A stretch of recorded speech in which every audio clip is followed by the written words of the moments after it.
राजधानी पटना बिहार का वो शहर जहां सत्ता बैठती है, जहां पुलिस और प्रशासन के बड़े बड़े दफ्तर हैं, जहां सचिवालय की सुरक्षा में परिंदा भी पर नहीं मार सकता। उसी पटना की सड़कों पर 48 घंटे तक एक चलती कार में अपराधी एक मासूम नाबालिग को नोचते रहे और प्रदेश की सुरक्षा व्यवस्था वो सोती रही। एक 16 साल की बच्ची जो अपने घर की गरीबी दूर करने के लिए सैकड़ों मील दूर विजयवाड़ा में काम करती है, वो अपनों से मिलने की खुशी में ट्रेन से पटना जंक्शन पर उतरती है। लेकिन उसे क्या पता था कि जिस शहर को वो सुरक्षित समझ रही है, वहीं कुछ दरिंदे उसका मांस नोचने के लिए घात लगाए बैठे हैं। 2 दिन, 7 थाने, 50 किलोमीटर की दूरी और अनगिनत बार उसकी रूह को कत्ल किया गया। जब वो मिली तो उसके कपड़ों में लगे खून के धब्बे और उसके लड़खड़ाते कदम उसके साथ हुए हैवानियत की गवाही दे रहे थे। नाबालिग के साथ चलती कार में 2 दिन तक लगातार गैंगरेप हुआ। इस दौरान जब भी वो विरोध करती, आरोपी जान से मारने की धमकी दे रहे थे।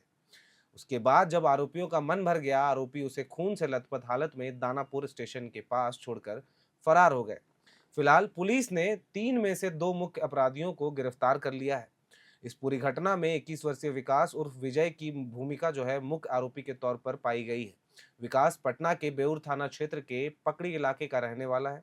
वहीं दूसरा आरोपी 22 वर्षीय पवन राय है, जो कि पटना के गर्दनी बाग क्षेत्र के पूर्वी टोला सरिस्त्रा बाग बिस्तौरा का रहने वाला है। वहीं पुलिस ने दोनों आरोपियों के बयान के आधार पर तीसरे आरोपी की भी पहचान कर ली है, लेकिन उसकी तलाश अभी जारी है क्योंकि वो फरार चल रहा है। आज इस वीडियो के माध्यम से परत दर परत उस खौफनाक मंजर को समझते हैं कि आखिर कैसे पटना स्टेशन पर आई लड़की को कैसे बाहर ले गए आरोपी, किस तरह गाड़ी में खींच लिया और गाड़ी कहां कहां घुमाते रहे। पुलिस को दिए बयान के अनुसार पीड़िता ने बताया कि 1 मई को दोपहर के करीब 3 बज रहे थे। पटना जंक्शन पर हजारों की भीड़ थी। तभी पूर्वी चंपारण की रहने वाली वो नाबालिग लड़की पटना स्टेशन पर ट्रेन से उतरती है। वो थकी हुई थी लेकिन घर पहुंचने की जल्दी में थी। तभी उसे एहसास होता है कि उसका मोबाइल चोरी हो गया है। एक अजनबी शहर, हाथ में मोबाइल नहीं, घर वालों का नंबर याद नहीं। वो बच्ची घबरा कर स्टेशन पर ही रोने लगी। और यहीं से एंट्री होती है इस कहानी के पहले और मुख्य विलन विकास की। विकास उसके पास आता है, चेहरे पर झूठी हमदर्दी, जुबान पर मदद का झांसा। और नाबालिग के पास पहुंचते ही उसने पूछा कि क्या हुआ। तब पीड़िता ने बताया कि उसका मोबाइल चोरी हो गया है। फिर उसने विकास ने भरोसा दिलाया कि वो मोबाइल ढूंढने में उसकी मदद करेगा। उसने कहा कि अगर वो चाहे तो पुलिस के पास भी चल सकते हैं। फिर विकास ने नाबालिग के नंबर पर कॉल करके मोबाइल का पता लगाने की बात कही। उसने कॉल भी लगाया लेकिन नंबर स्विच ऑफ आया। फिर वो बहला फुसला कर नाबालिग बच्ची को गांधी मैदान ले गया। इसी दौरान विकास ने अपने साथी पवन राय को भी वहां बुला लिया था। पवन सफेद रंग की अर्टिगा कार में आया था। गांधी मैदान के पास दोनों ने नाबालिग को जबरदस्ती कार में खींचकर बैठा लिया और उसे पटना जंक्शन के शौचालय के पास लेकर गए। तब तक अंधेरा भी हो चुका था। फिर दोनों ने कार में ही नाबालिग के साथ संबंध बनाया। वो चीखती रही, हाथ जोड़ती रही, लेकिन उन दरिंदों ने उसकी आवाज दबा दी। पूरी रात नाबालिग डरी सहमी गाड़ी में बनी रही। अगले दिन 2 मई को भी वो पीड़ित को कार में बंधक बनाकर पटना शहर घुमाते रहे। कभी कोतवाली, कभी गांधी मैदान, कभी सचिवालय और फ्लाईओवर के रास्ते ले जाते रहे। कई बार गाड़ी भीड़ वाले इलाकों में भी गुजरी, लेकिन नाबालिग इतनी डरी हुई थी कि किसी से मदद की गुहार भी नहीं लगा पा रही थी। पूरे दिन पीड़िता कार में ही रही। वे लोग जबरदस्ती उसे खाना खिलाने की कोशिश करते रहे। अगर वो मना करती तो मारने की धमकी देते। हैरानी देखिए, पूरी रात वो गाड़ी जंक्शन के आसपास रही। अगले दिन 2 मई को वो गाड़ी पूरे पटना में घूमती रही। कोतवाली, गांधी मैदान, सचिवालय, गर्दनी बाग, बेऊर और दानापुर, ये वो इलाके हैं जहां वो गाड़ी घूमती रही इस नाबालिग को बंधक बनाकर। ये वो इलाके हैं जहां पुलिस की जिप्सी हर 10 मिनट में गुजरती है। सचिवालय, जहां मुख्यमंत्री और बड़े मंत्री बैठते हैं, वहां से गाड़ी गुजरी लेकिन किसी को शक तक नहीं हुआ। इसके बाद 2 मई की शाम आरोपी नाबालिग को एक निर्माणाधीन बिल्डिंग में ले गए, जहां चारों तरफ अंधेरा था। गाय भैंस बंधी हुई थी। उस 4 मंजिला मकान के नीचे एक छोटा सा कमरा था। उसमें लकड़ी की एक चौकी और फ्रिज रखा था। पहले से ही वहां एक लड़का यानी तीसरा आरोपी अरविंद उर्फ भोकरन मौजूद था। नाबालिग को जबरदस्ती खाना खिलाने के बाद रात भर तीनों ने बारी बारी से उसके साथ रेप किया। उसके गुप्तांग से खून बह रहा था। वो दर्द से चिल्ला रही थी, कराह रही थी, लगातार रोकते बिलखते उनसे छोड़ देने की भीख मांगती रह रही थी, लेकिन किसी को उस पर दया नहीं आई। कई बार बेहोशी जैसी हालत भी हो गई, लेकिन हैवानों ने रुकने का नाम नहीं लिया और वे लोग पूरी रात पीड़िता के साथ बारी-बारी से घिनौना काम करते रहे। फिर 3 मई की सुबह हुई। सुबह वे लोग नाबालिग को कार में बैठाए और दानापुर स्टेशन के पास सड़क किनारे फेंक कर आ गए। पीड़िता बहुत डरी हुई थी, शरीर में दर्द था, वो सड़क किनारे बैठी रही। उसे समझ नहीं आ रहा था कि कहाँ जाए, किससे मदद मांगे। वो दिन भर स्टेशन के बाहर उसी अवस्था में सड़क किनारे पड़ी रही। फिर शाम में अचानक विकास फिर वहां आ गया, जिसे देखकर वो डर गई। उसने बताया कि आरोपियों ने उसे दोबारा अपने साथ ले जाने की कोशिश की। वो जबरदस्ती करने लगे। उसी समय कुछ लोगों की नजर उस पर पड़ी। नाबालिग को मौका मिला और वो उनसे दूर भागी। नाबालिग की ऐसी हालत देख आसपास के लोगों ने पूछताछ की। इसके बाद कुछ लोगों की मदद से नाबालिग को रेल थाना दानापुर पहुंचाया गया। वहां पुलिस अधिकारियों के सामने पीड़िता ने अब पूरी घटना बताई और आप बीती सुनाई। वहीं पुलिस के अनुसार लड़की जब पुलिस के पास पहुंची तो वो खून से लथपथ थी। उसके प्राइवेट पार्ट से अत्यधिक ब्लीडिंग हो रही थी, इसलिए उसे पीएमसीएच के इमरजेंसी वार्ड में ले जाया गया, जहां डॉक्टर ने पीड़िता का इलाज शुरू कर दिया है और पीड़िता की हालत खतरे से बाहर बताई जा रही है, लेकिन वो अभी भी बहुत डरी व सहमी हुई है। वहीं पुलिस के अनुसार लड़की जब पुलिस के पास पहुंची तो वो खून से लथपथ थी। उसके प्राइवेट पार्ट से अत्यधिक ब्लीडिंग हो रही थी, इसलिए उसे पीएमसीएच के इमरजेंसी वार्ड में ले जाया गया, जहां डॉक्टर ने इलाज शुरू कर दिया है पीड़िता का। लड़की की हालत अभी फिलहाल जो है खतरे से बाहर बताई जा रही है, लेकिन अभी भी वो बहुत डरी और सहमी सी है। वहीं पुलिस ने दोनों मुख्य आरोपी विकास और पवन को गिरफ्तार कर लिया है। पुलिस जांच में सामने आया है कि विकास पटना जंक्शन पर पीड़िता के संपर्क में आया, मदद के बहाने उसे कार तक ले गया। एफआईआर के मुताबिक विकास ने अन्य साथियों के साथ मिलकर वारदात को अंजाम दिया। वहीं पुलिस के अनुसार दूसरा आरोपी पवन वारदात के दौरान लगातार कार में मौजूद था। उसी ने लड़की को कार में खींचकर दरवाजा बंद कर लिया था। पीड़िता को बंधक बनाए रखने में उसकी भूमिका सामने आई है। पुलिस ने इन आरोपियों की मेडिकल जांच कराई है और फिलहाल पुलिस इनके मोबाइल व लोकेशन डिटेल्स खंगाल रही है, लेकिन पुलिस अभी भी तीसरे आरोपी अरविंद को पकड़ नहीं पाई है। क्या कहें और किससे कहें, जब ऐसे जघन्य अपराधों के रोकथाम के लिए कोई कार्रवाई या सुनवाई ही नहीं है।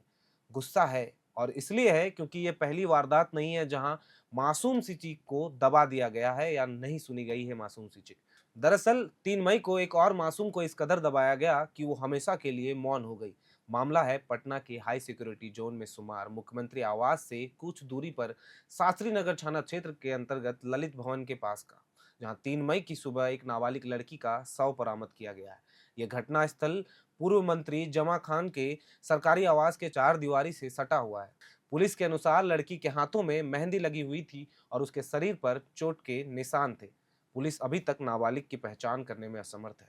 ये तो सिर्फ 2 हालिया मामले थे। अगर हम बिहार में महिलाओं और बच्चियों के रेप की बात करें तो आंकड़े कुछ चौंकाने वाले हैं। बिहार पुलिस और एनसीआरबी के आंकड़ों के अनुसार जनवरी 2025 से दिसंबर 2025 के बीच 2025 बलात्कार के मामले दर्ज किए गए हैं। इन 2025 मामलों में से 1150 से अधिक मामले पॉक्सो एक्ट के तहत थे, यानी नाबालिगों के खिलाफ हुए थे। तो जरा सोचिए कि कहाँ जा रहा है आपका बिहार और आपका समाज, जहां एक तरफ बेटी पढ़ाओ बेटी बचाओ का नारा है, जहां आकर देश के प्रधानमंत्री महिला सम्मान और महिला सशक्तिकरण के वादे और दावे करते हैं, और राज्य की महिलाओं को ये संदेश दिया जाता है चुनावी मंचों से कि वे अब घर की मुखिया हैं, और साथ ही महिलाओं और बच्चियों के साथ हुए अपराधों के आंकड़े भी देखिए।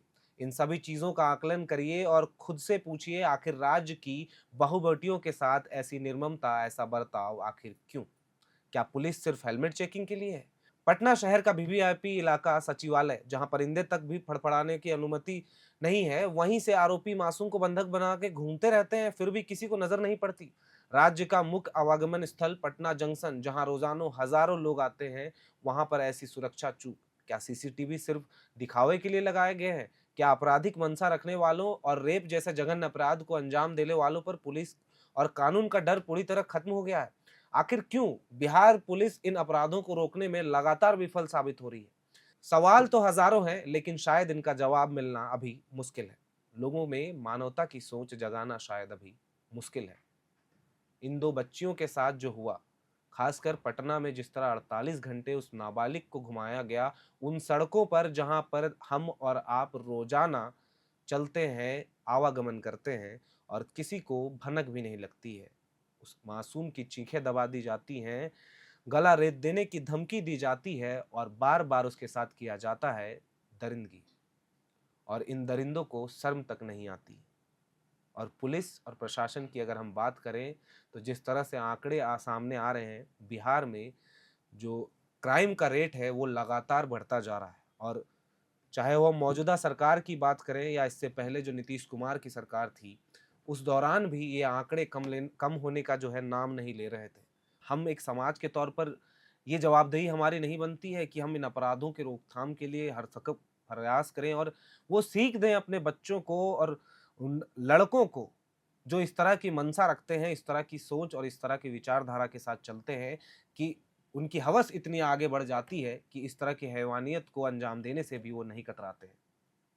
साथ ही एक सवाल आप लोग सबसे है, जो बिहार के जो भी दर्शक देख रहे हैं, इस तरह बिहार की बेटियों के साथ अपराध कब तक होगा? एक तरफ एनडीए की सरकार जो पिछले कई वर्षों से राज्य में सरकार चला रही है, ये दावा करती है कि उन्होंने बिहार को जो है जंगल राज से मुक्त कर दिया। लेकिन ये जो आपराधिक मामले हैं और जो आंकड़े हैं सरकारी, इनके आधार पर तो ये नहीं साबित होता, ना ही लगता है।